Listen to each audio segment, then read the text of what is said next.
Shalom saudara, pada kesempatan ini kita akan sama-sama belajar homiletika.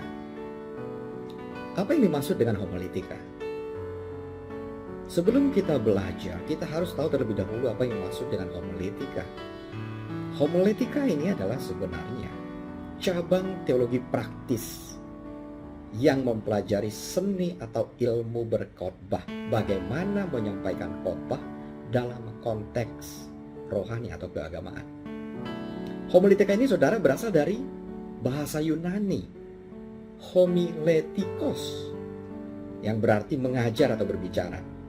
Nah, ilmu homiletika ini sangat berguna bagi kita yang akan mempersiapkan, menyusun atau memberikan khotbah secara efektif. Apa saja yang perlu kita pelajari di dalam homiletika? Nah, di sini saya akan mengangkat 7 poin yang perlu dipersiapkan.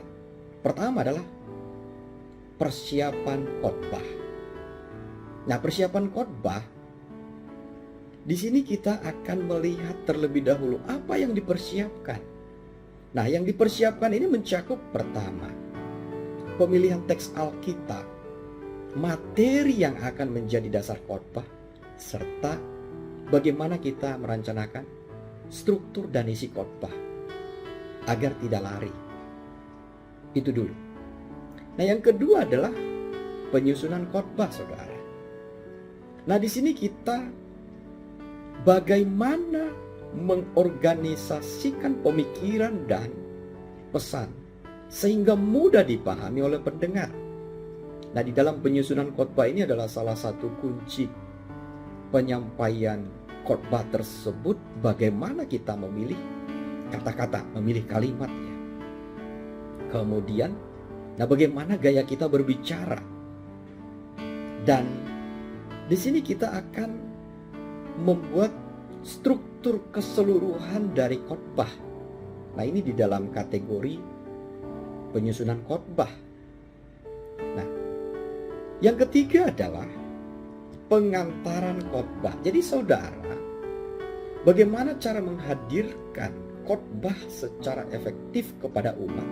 Ini termasuk bagaimana kita mengolah teknik vokal kita, bagaimana gestur kita dan interaksi kita dengan pendengar.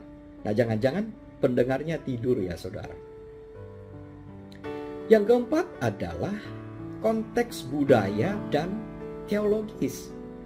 Nah, di sini kita perlu memahami konteks budaya dan teologis di mana khotbah kita disampaikan.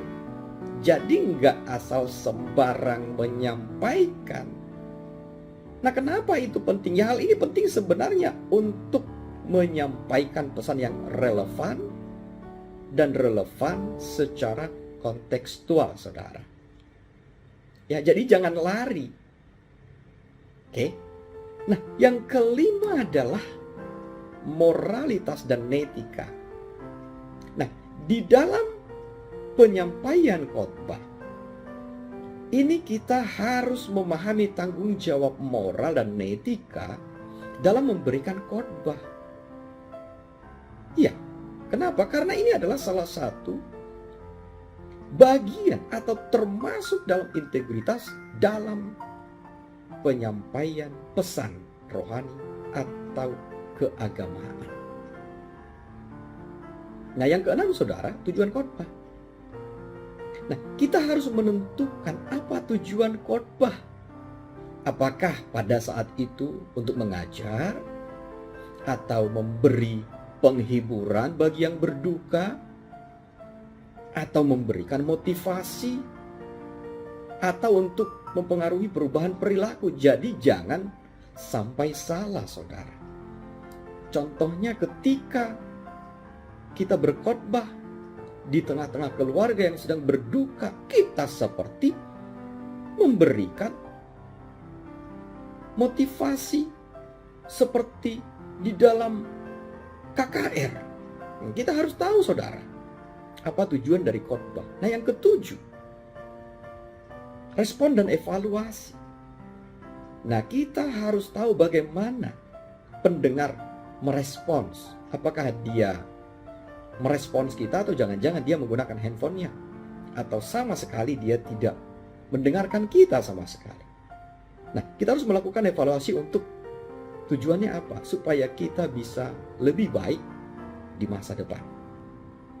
Kenapa penting kita belajar homiletika? Karena ilmu ini diperlukan bagi kita. Karena kita memiliki tanggung jawab untuk memberikan pengajaran agama atau khotbah dimanapun kita berada. Baik saudara, semoga apa yang telah kita pelajari dapat bermanfaat untuk menunjang pelayanan kita ke depan. Tuhan memberkati.